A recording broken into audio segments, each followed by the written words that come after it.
2021년 4월 24일 토요일 새벽 말씀입니다. 출애굽기 11장 1절에서 10절까지 말씀, 악인에게는 멸망으로 성도에게는 은혜로 라는 제목으로 오늘 새벽 말씀 살펴보겠습니다. 시간이 갈수록 바로와 이집트는 더 혹독한 재앙을 당하지만 바로의 마음은 완강해져만 간 것입니다. 이렇게 해서 바로의 마음을 꺾을 최종 재앙이 이제 펼쳐지게 됩니다. 오늘 말씀을 살펴보시면 1절에서 3절은 하나님이 모세에게 말씀하시는 내용이고 4절에서 10절은 모세가 바로에게 최후의 재앙이 될 장자 재앙에 대해서 미리 통보한 사실을 전하고 있습니다. 이제 9가지의 재앙이 지나고 바로는 모세와 더 이상 협상이 불가능하다는 것을 안 후에 협상 자체를 하지 않겠다고 하면서 오히려 협박하며 말했습니다. 어제 10장 28절 말씀이죠. 그럼에도 불구하고 하나님께서는 이스라엘 백성이 결국은 출애굽할 것이라는 확신을 주십니다. 9가지 재앙이 지나면서 이스라엘 백성과 모세는 어쩌면 불안했을 수도 있었을 것입니다.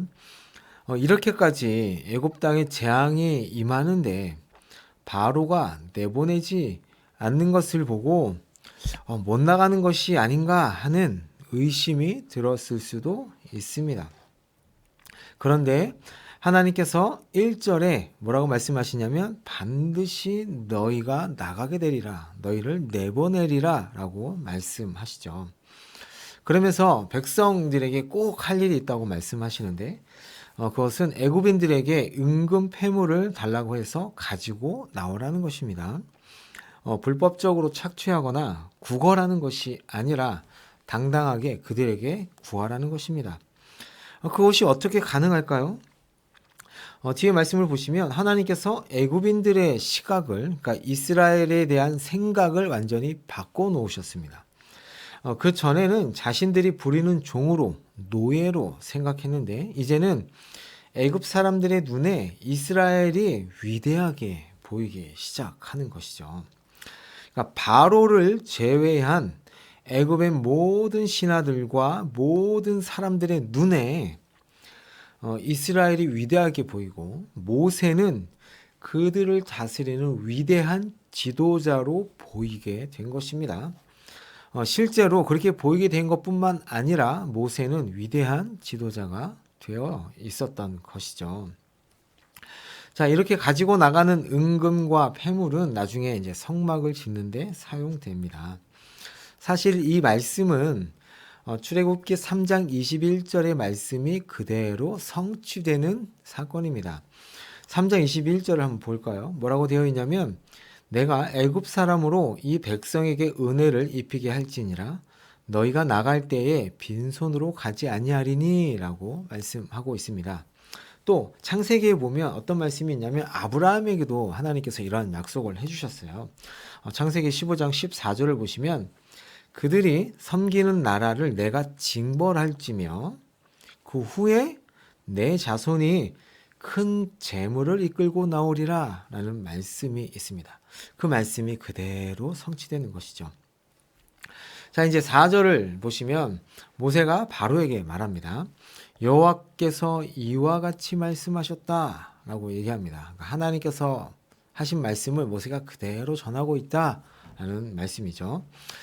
내가 애굽 가운데로 들어가겠다. 하나님께서 내가 애굽 가운데로 직접 가겠다라고 말씀합니다. 이제까지 9가지의 재앙을 내리실 때 하나님께서는 모세와 아론을 통해 행하셨습니다. 하지만 이번 10번째 재앙을 내리실 때 하나님께서는 애굽인의 생명을 취하시고 자기 백성의 이스라엘을 구원하시기 위해 그 역사의 현장 속으로 직접 들어가시겠다는 말씀입니다. 신약에서 예수님께서 인간의 몸으로 이 땅에 오셔서 죄를 멸하시고 우리를 죄에서 벗어나게 하셔서 구원하시는 하나님의 구원 사역을 보여주는 것과 같습니다. 네, 그럼 오늘 5절을 보시면 여호와 하나님께서 그들 가운데 들어오셔서 행하는 그 일을 무엇인가요? 무엇이냐면 애굽 땅 안에 있는 모든 처음 난 것은 죽이시겠다는 것입니다. 하나도 빠짐없이 처음 난 것은 모두 전부라는 말을 강조하고 있습니다. 이 말은 하나님의 심판에는 한 명도 제외 없이 다 받게 된다는 것을 강조하는 것입니다. 바로의 왕좌에서부터 여종의 자리까지 모든 사람에게 임합니다. 또한 사람뿐 아니라 모든 짐승까지 포함된다 말씀하죠. 그런데 하나님께서 왜 짐승까지 심판하시는 것일까요? 애굽인들은 이 짐승을 우상으로 섬기는 경우가 많았습니다. 그래서 짐승에 대한 심판은 우상에 대한 하나님의 심판으로 보시면 됩니다. 그 말은 이 세상의 모든 것, 그러니까 사람이나 짐승이나 생명을 가진 모든 것의 주인은 누구다? 하나님이시다. 그리고 하나님 한 분만이 우리 인간의 생사화복을 주관하시고 다른 모든 신은 거짓되다라는 것을 보여주시는 것이죠. 자, 이제 이 일로 인해서 애굽의 온 땅에 울부짖음과 절규가 가득할 것을 말씀합니다. 통곡이 가득하다는 것이죠. 이전에도 없었고 이후에도 없을 울부짖음과 절규가 애굽 땅에 가득할 것을 말씀하십니다. 그러나 이스라엘에게는 아무런 해도 미치지 않을 것이다 말씀합니다. 그 안에 있는 개도 혀를 움직이지 않는다라는 말을 하시죠. 이게 무슨 말씀이냐면 천재지변이 있을 때 청각과 후각이 발달한 동물들이 그 이상 징후를 먼저 감지하고 위험을 알리면서 막 짖고 막 이런 일들을 행하는데 이스라엘에 있는 그 개들은 그런 짖음이 없을 것이다 라는 말씀입니다. 그 얘기는 이스라엘에게는 이 재앙이 넘어간다는 얘기죠. 마찬가지로 마지막 때 심판 때도 마찬가지입니다. 모든 불신자들은 영원한 형벌을 받아 울부짖음과 통곡과 후회가 있지만 모든 성도들, 택함 받은 백성들은 안전할 것이고 은혜가 있을 것입니다. 심판의 날이 애굽인들에게 전무후무한 애곡의 날이 되었지만 이스라엘 자손에게는 구원의 날이 된 것처럼 주의 재림의 날에도 그러할 것이다 라는 것을 말씀하는 것이죠. 자, 이 일이 있은 후에 모세에게 바로의 모든 신하가 패전 국가의 백성들처럼 내려와서 그 앞에 엎드려 절하며 패배를 인정하는 일이 그런 일이 있어야 모세가 나가겠다라고 선포를 합니다. 그리고 바로에게 심히 분노하며 심히 노하면서 이제 나오게 되죠. 노예 민족의 리더가 어마어마한 강대국의 한 나라의 군주에게 이렇게 심히 분노하며 그에게 선포하며 따지듯이 막 화를 낼 수 있는 것은 그 뒤에 누가 있다? 그렇죠. 거룩하신 하나님이 계시다라는 것을 보여주는 것입니다. 모세는 그 하나님을 힘입어서 그렇게 얘기하고 의로운 분을 낼 수 있는 것입니다. 이렇게 분노까지 하며 애굽의 모든 첫 태생은 다 죽을 것이다. 그렇게 말을 하는데도 바로는 끝까지 듣지 않습니다. 여기서 듣지 않는다라는 이 말씀은 하나님의 말씀을 거역하고 불순종한다라는 의미가 강하게 내포되어 있습니다. 최후까지 굴복하지 않는 바로의 불순종을 강조하는 내용입니다. 이제 그러므로 9절 중반에 보시면 그러므로 되어 있죠. 그러므로 하나님은 그의 능력을 보이시고 그 이름을 온 땅에 전파하시려고 바로의 마음을 강팍하게 하셨다라고 말씀합니다. 다른 말로 하나님께서는 바로의 완강함을, 강팍함을 사용하셨다라는 말씀입니다.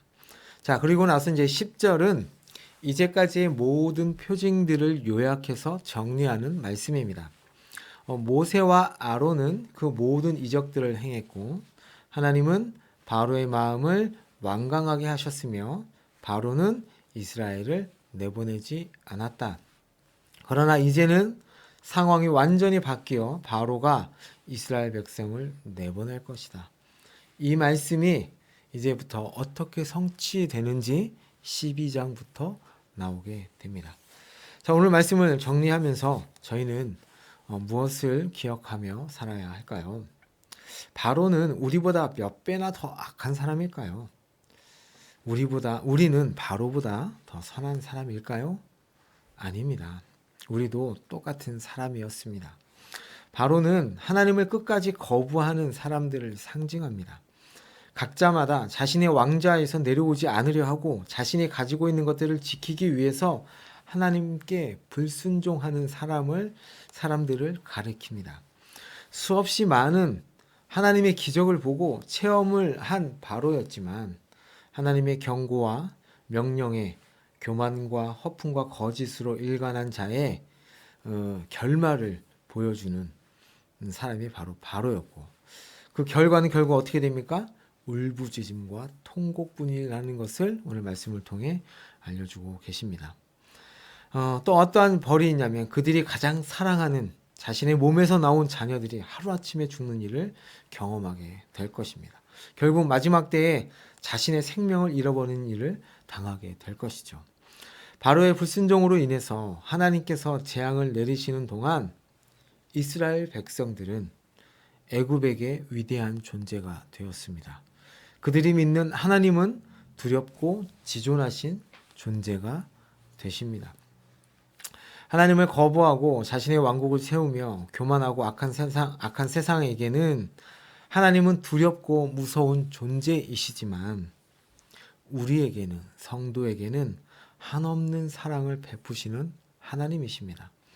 하나님께 택함을 받은 존재라는 이유로 그 무서운 재앙들이 넘어가고 첫 태생을 잇는 아픔 가운데서도 건지시는 하나님이심을 드러내십니다. 마지막 때에 우리를 구원하시는 분이 바로 그 하나님이십니다. 이 하나님을 오늘도 저희들이 붙잡고 살아가기를 예수님의 이름으로 축복합니다. 아멘. 기도하겠습니다. 하나님 아버지, 세상은 하나님을 끝까지 거부하고 자신의 왕국에서 자신이 왕이 되어 교만하고 악하게 살아갑니다. 진정한 왕이신 하나님을 거부하고 불순종하며 살아갑니다. 결국 그들에게 주어지는 것은 울부짖음과 통곡뿐이라는 것을 오늘 말씀을 통해 저희들이 알게 되었습니다. 그러나 택함을 받은 자에게는 한없는 은혜를 주시는 분이심을 저희들이 또한 보았습니다. 그 하나님을 오늘도 저희들이 붙들고 하루도 살아갈 수 있도록 인도하여 주옵소서. 예수님의 이름으로 기도합니다. 아멘.